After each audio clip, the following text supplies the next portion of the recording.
Palaukit, ponas, pas ką jūs einat? Man reikia. O kodėl aš turiu jums paaiškinti? Pagal kokį įstatymą aš turiu jums paaiškinti? Palaukit. Tai man pasakykite įstatymą, kodėl aš turiu laukti ir jums aiškinti. Palaukit, ponas, palaukit. Kur jūs einat? Pas ką? Aš jūsų klausiu. Pas valstybės tarnautojus. Tai pas ką einat? Kodėl aš turiu jums aiškinti? Pagal kokį įstatymą? Toks įstatymas.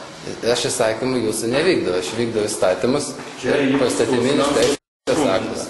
Gal jūs koks agentas bombą neša? Iš kur aš žinau? Nu, tai jeigu nežinot, tai nėra ko ir prie manęs skipti. Tai dėl ko skimba, tai jūs nieko nežinot. Prašaus nors dokumentų parodykite. Pagal kokį įstatymą, ar vyriausybės nutarimą, Taip. ar pagal ką taip. Tai pagal kokį teisės aktą aš turiu dabar vykdyti jūsų nurodymus. O kodėl aš turiu jūsų praversti? Aš iš viso nežinau, kas jūs toks esat, nes jūs net savo dokumentą neparodėte ir neprisistatėte. Aš neprivalau, aš atėjau valstybės įstaigą. Nu tai visą gerą, aš einu, kur man reikia.